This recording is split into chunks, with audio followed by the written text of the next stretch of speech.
मुख्यमंत्री देवेंद्र फडणवीस आज जालन्यामध्ये आहेत। जालन्यात आज मुख्यमंत्र्यांची प्रचार सभा सुद्धा होणार आहे।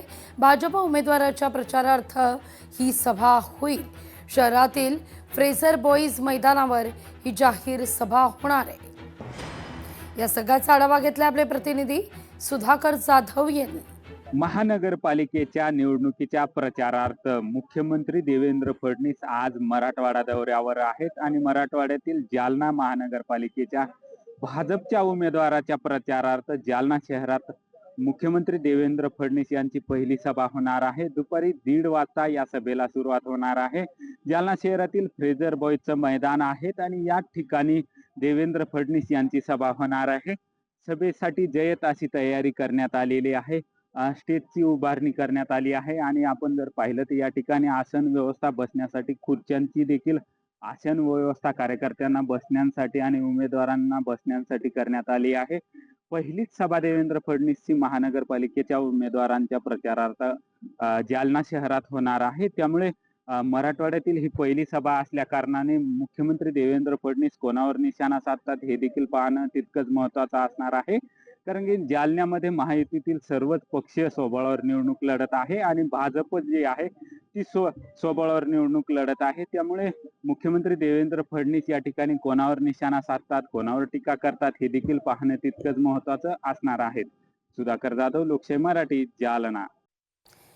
अमरावती महानगरपालिका निवडणूक आणि या ठिकाणी 87 नगरसेवकांकरता 661 उमेदवार मैदानात आहेत। अमरावती मनपा निवडणुकीत 4 माजी महापौर रिंगणात आहेत।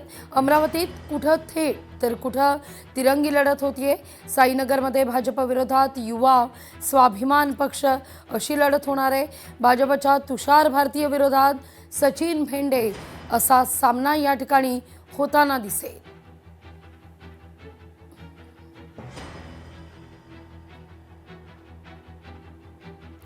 नागपूरमध्ये निवडणूक प्रचार जोमात सुरू आहे, पण प्रशासन मात्र ढिसाळ आहे असा आरोप आहे। उमेदवारांची ऑनलाईन माहितीच उपलब्ध नाहीये।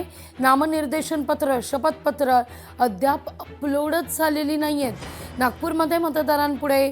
त्यामुळे मोठा प्रश्नचिन्ह आहे, मोठा सवाल आहे। एका क्लिकवर माहिती मिळण्याच्या युगात संकेतस्थळच या ठिकाणी काहीही या संकेतस्थळावर या सगळ्या चौकटीमध्ये भरलेलं काही दिसतच नाहीये। त्यामुळे संकेतस्थळ ब्लँक आहे।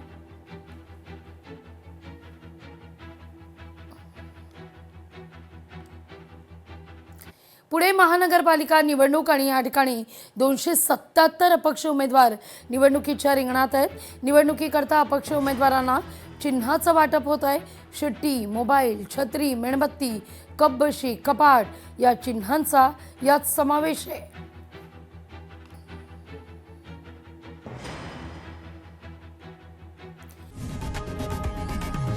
लोकशाही मराठी ऐका, पहा, जागरूक रहा।